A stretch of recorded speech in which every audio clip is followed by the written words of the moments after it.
Hi guys, day 10 ಅಂದರೆ last ವೀಡಿಯೋನಲ್ಲಿ ನೀವು project ಯಾವ ಥರ ಚೂಸ್ ಮಾಡಬೇಕು, ಯಾವ ಥರ ಪ್ರಾಬ್ಲಮ್ ಸ್ಟೇಟ್ಮೆಂಟ್ ಚೂಸ್ ಮಾಡಬೇಕು ಮತ್ತು ಯಾವ ಥರ ಪ್ರಾಬ್ಲಮ್ ಸ್ಟೇಟ್ಮೆಂಟ್ ಚೂಸ್ ಮಾಡಿರೋದನ್ನು ಯಾವ ಥರ ಸಾಲ್ವ್ ಮಾಡಬೇಕು ಅದನ್ನು ಡಿಸ್ಕಸ್ ಮಾಡಿದ್ವಿ. ಇವತ್ತು ಪ್ರಾಜೆಕ್ಟ್ನ ನೀವು ಮಾಡಿರೋ ಪ್ರಾಜೆಕ್ಟ್ನ ಯಾವ ಥರ ಎಕ್ಸ್ಪ್ಲೇನ್ ಮಾಡಬೇಕು ಅಂತ ಪ್ರೋ ಥರ ಎಕ್ಸ್ಪ್ಲೇನ್ ಮಾಡಬೇಕು, ಕಾನ್ಫಿಡೆಂಟಾಗಿ ಕ್ಲಿಯರಾಗಿ ರೆಕ್ಯೂಟರ್ ಇಂಪ್ರೆಸ್ ಆಗೋ ಥರ ಯಾವ ಥರ ಎಕ್ಸ್ಪ್ಲೇನ್ ಮಾಡಬೇಕು ಅಂತ ನೋಡೋಣ. ಯಾಕೆ ಪ್ರಾಜೆಕ್ಟ್ ಎಕ್ಸ್ಪ್ಲೇನ್ ಮಾಡೋದು ಇದು ಇಂಪಾರ್ಟೆಂಟ್ ಆಗುತ್ತಾ ಅಂತ ನೀವು ಕೇಳ್ಬೋದು. ಮೋಸ್ಟ್ಲಿ ಎಲ್ಲ ನಿಮ್ಮ ಇಂಟರ್ವ್ಯೂ ನೋಡೋದಾದರೆ ನಿಮ್ಮ ಇಂಟ್ರೊಡಕ್ಷನ್ ಆದಮೇಲೆ ನೆಕ್ಸ್ಟ್ ಕ್ವಶನ್ ನೀವು ಯಾವ ಪ್ರಾಜೆಕ್ಟ್ ಮಾಡಿರೋ ಅದು ಎಕ್ಸ್ಪ್ಲೇನ್ ಮಾಡಿ ಅಂತಲೇ ಇರುತ್ತೆ. ಅದೇ ಡಿಸೈಡ್ ಮಾಡುತ್ತೆ ನೀವು ನಿಮ್ಮ ಫಸ್ಟ್ ಇಂಪ್ರೆಷನ್ ಏನಂತ. ಇಂಟ್ರೊಡಕ್ಷನ್ ಕೊಟ್ಟಿದ್ದಾದಮೇಲೆ ಮೋಸ್ಟ್ಲಿ ಇದೇ ಕ್ವಶನ್ ಕೇಳ್ತಾರೆ.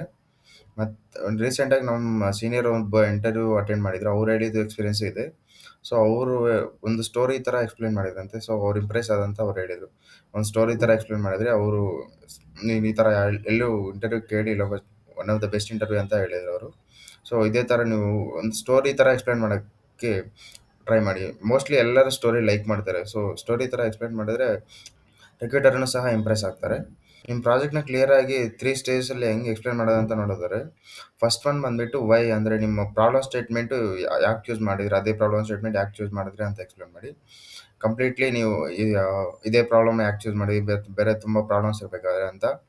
ಮತ್ತು ಅದ್ರ ಜೊತೆಗೆ ಸಿಂಪಲ್ಲಾಗಿ ರಿಲೇಟಬಲ್ ಆಗಿ ಮತ್ತು ರಿಯಲ್ ಆಗಿರಲಿ ಪ್ರಾಬ್ಲಮ್ ಸ್ಟೇಟ್ಮೆಂಟು. ಸೊ ನೀವು ಹೇಳೋದು ಸ್ವಲ್ಪ ರಿಯಲ್ ಆಗಿರಬೇಕು. ಸೊ ಇದು ಒಂದು ಟಿಪ್ ಏನಂದರೆ, ಇದಕ್ಕೆ ನೀವು ಟೆಕ್ಕಿಂದ ಸ್ಟಾರ್ಟ್ ಮಾಡಬೇಡ್ರಿ. ಯಾಕೆ ನೀವು ಚೂಸ್ ಮಾಡಿರಿ ಅಂತ ಒಂದು ಪರ್ಪಸ್ಸಿಂದ, ಯಾವ ಪರ್ಪಸ್ಸಿಂದ ಚೂಸ್ ಮಾಡಿರಿ ಅಂತ ಸ್ಟಾರ್ಟ್ ಮಾಡಿ.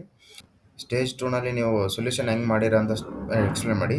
ಟೆಕ್ ಸ್ಟ್ಯಾಕು ಮತ್ತು ನೀವು ಕಂಪ್ಲೀಟ್ ಬ್ರೀಫಾಗಿ ನಿಮ್ಮ ಪ್ರಾಜೆಕ್ಟ್ ಏನಿದೆ ಅಂತ ಎಕ್ಸ್ಪ್ಲೇನ್ ಮಾಡಿ.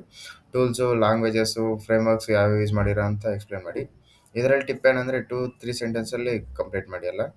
ಸ್ಟೇಜ್ 3ನಲ್ಲಿ ನೀವು ಪ್ರಾಜೆಕ್ಟ್ನ ಯಾವ ಥರ ಇಂಪ್ಲಿಮೆಂಟೇಷನ್ ಮಾಡಿರ ಮತ್ತು ಅದ್ರ ಜೊತೆಗೆ ನಿಮ್ಮ ರೋಲ್ ಏನು ಪ್ರಾಜೆಕ್ಟಲ್ಲಿ ಅಂತ ಎಕ್ಸ್ಪ್ಲೇನ್ ಮಾಡಿ. ನಿಮ್ಮದೇನೋ ಟೀಮ್ ಪ್ರಾಜೆಕ್ಟ್ ಆದರೆ ನಿಮ್ಮ ಯಾವ ರೋಲು ಮಾಡಿರ, ಇಲ್ಲಿ ಕಂಪ್ಲೀಟಾಗಿ ಮಾಡಿದರೆ ನೀವು ಕಂಪ್ಲೀಟ್ಲಿ ನಿಮ್ಮದು ರೋಲ್ ಆಗಿರುತ್ತೆ, ಬಟ್ ಅದನ್ನು ಹೆಂಗೆ ಮಾಡಿರ ಅಂತ ಎಕ್ಸ್ಪ್ಲೇನ್ ಮಾಡಿ. ಮತ್ತು ಯಾವ ಥರ ಬಿಲ್ಡ್ ಮಾಡಿರ ಮತ್ತು ನಿಮ್ಮ ಕಾಂಟ್ರಿಬ್ಯೂಷನ್ ಏನೋ ಟೀಮ್ ವರ್ಕ್ ಆದರೆ ಅಂತ ಎಕ್ಸ್ಪ್ಲೇನ್ ಮಾಡಿ ಸ್ಟೇಜ್ 3ನಲ್ಲಿ. ಮತ್ತು ಇದರಲ್ಲಿ ಸ್ವಲ್ಪ ವರ್ಡ್ಸ್ ಯೂಸ್ ಮಾಡಿ. ಇಂಪ್ಲಿಮೆಂಟೆಡ್, ಡಿಸೈನ್, ಡೆವಲಪ್, ಆಪ್ಟಿಮೈಸ್ಡ್, ಈ ಥರ ವರ್ಡ್ಸ್ ಯೂಸ್ ಮಾಡಿದರೆ ರಿಕ್ರೂಟರ್ಸ್ ಇಂಪ್ರೆಸ್ ಆಗ್ತಾರೆ. ಬೋನಸ್ ಟಿಪ್ಸ್ ನೋಡೋದಾದ್ರೆ, ಎಕ್ಸ್ಪ್ಲನೇಷನ್ ಒಂದು 2-3 ಮಿನಿಟ್ಸಲ್ಲಿ ನಿಮ್ಮ ಕಂಪ್ಲೀಟ್ ಪ್ರಾಜೆಕ್ಟ್ನ ಎಕ್ಸ್ಪ್ಲೇನ್ ಮಾಡಿ. ಮತ್ತು ಫೈನಲಲ್ಲಿ ರಿಸಲ್ಟ್ ಅಥವಾ ಇಂಪ್ಯಾಕ್ಟ್ ಏನಂತ, ನಿಮ್ಮ ಪ್ರಾಜೆಕ್ಟ್ ಇಂಪ್ಯಾಕ್ಟ್ ಏನಂತ ಹೇಳಿ.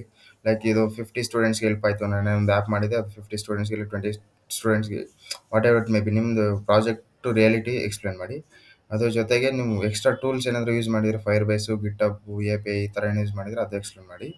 ಅದ್ರ ಜೊತೆಗೆ ನೀವು ಅವರೇನೋ ಡೆಮೋ ಕೇಳಿದರೆ ನೀವು ತೋರಿಸೋದಕ್ಕೆ ರೆಡಿ ಆಗಿರಬೇಕು. ಕಾಮನ್ ಮಿಸ್ಟೇಕ್ಸ್ ಏನಂತ ನೋಡೋದಾದರೆ, ಲೈನ್ ಬೈ ಲೈನ್ ಕೋಡ್ ನೀವೇನು ಎಕ್ಸ್ಪ್ಲೇನ್ ಮಾಡಬೇಕಾಗಿಲ್ಲ. ಡೆಮೋ ಏನಾದರೂ ತೋರಿಸ್ಬೇಕಾದ್ರೆ ಅವ್ನು ಕೇಳಿದ್ರೆ ಹೇಳೋ ಥರ ಇರಬೇಕು, ಬಟ್ ನೀವೇನಾದರೂ ಅದಕ್ಕೆ ಮೊದಲೇ line by line code explain ಮಾಡಬೇಕಾಗಿಲ್ಲ. ನೆಕ್ಸ್ಟ್ ಮಿಸ್ಟೇಕ್ ಬಂದುಬಿಟ್ಟು ನಿಮ್ಮ ರೋಲ್ನ ಮೆನ್ಷನ್ ಮಾಡೋದು. ನೀವು ಮೆನ್ಷನ್ ಮಾಡಿ ಯಾವ ರೋಲು ಅಂದರೆ ನೀವು ಯಾವ ಥರ ಕಾಂಟ್ರಿಬ್ಯೂಟ್ ಮಾಡಿದ್ದೀರಾ ಅಂತ. ಮತ್ತು ನೆಕ್ಸ್ಟ್ ಒಂದು ಬಂದುಬಿಟ್ಟು ನಾನು ಯೂಟ್ಯೂಬಿಂದ ಕಾಪಿ ಮಾಡ್ಕೊಬಂದೀನಿ ಆ ಥರ ನೀವೇ ಡೈರೆಕ್ಟಾಗಿ ಹೇಳೋದು ಇಲ್ಲ, ಮತ್ತು ಕಾಪಿ ಮಾಡ್ಕೊಬಂದ ಮಿಸ್ಟೇಕು. ಬಟ್ ಅದನ್ನೇ ಹೇಳ್ತಿದ್ದಾರೆ ಅಂದರೆ ಇದು ನಿಮಗೆ ಅರ್ಥ ಆಯ್ತು ಏನಂತ. ನೆಕ್ಸ್ಟ್ ಒಂದು ಬಂದುಬಿಟ್ಟು ನೀವು ಲೈಬ್ರರೀಸು, ಫ್ರೇಮ್ವರ್ಕ್ಸು ಇಲ್ಲ APIs ಏನಾದ್ರು ಯೂಸ್ ಮಾಡಿದರೆ ಯಾಕೆ ಯೂಸ್ ಮಾಡಿರ ಅಂತ ಎಕ್ಸ್ಪ್ಲೇನ್ ಮಾಡಬೇಕು ಅವ್ರಿಗೆ. ಕನ್ಕ್ಲೂಷನ್ ಏನಪ್ಪ ಅಂದರೆ, ನಿಮ್ಮ ಪ್ರಾಜೆಕ್ಟ್ ಬರೀ ಕೋಡ್ ಅಲ್ಲ, ನೀವು ಸೊಲ್ಯೂಷನ್ ಹೆಂಗೆ ಮಾಡಿರ ಅಂತ ಕ್ಲಿಯರಾಗಿ ಅವ್ರು ಎಕ್ಸ್ಪ್ಲೇನ್ ಮಾಡಿದ್ರೆ ಒಂದು ಸ್ಟೋರಿ ನೀವು ಥರ ಹೇಳ್ಬೋದು. ನೀವು ಯಾವ ಥರ ಕೇಳ್ತೀರಾ, ಏನೇನು ಪ್ರಾಬ್ಲಮ್ ಸಾಲ್ವಿಂಗ್ ಎಲ್ಲ ಏನು ಕೇಳ್ತೀರಾ ಅಂತ ಎಕ್ಸ್ಪ್ಲೇನ್ ಮಾಡ್ಬೋದು. ಇಷ್ಟು ನಿಮ್ಮ ಪ್ರಾಜೆಕ್ಟ್ನ ಹೆಂಗೆ ಎಕ್ಸ್ಪ್ಲೇನ್ ಮಾಡಬೇಕು ಅಂತ ಕ್ಲಿಯರಾಗಿ ಹೇಳಿದೆ. ಮತ್ತು ಡೇ 12ಅಲ್ಲಿ ಟೆಕ್ನಿಕಲ್ ಇಂಟರ್ವ್ಯೂಸ್ಗೆ ಹೆಂಗೆ ಪ್ರಿಪೇರ್ ಆಗಬೇಕು ಅಂತ ಹೇಳ್ತೀನಿ. Thank you guys, thank you for watching. ಬೇರೆ ಏನು ಡೌಟ್ಸ್ ಇದ್ದರೆ ಕಮೆಂಟ್ ಮಾಡಿ.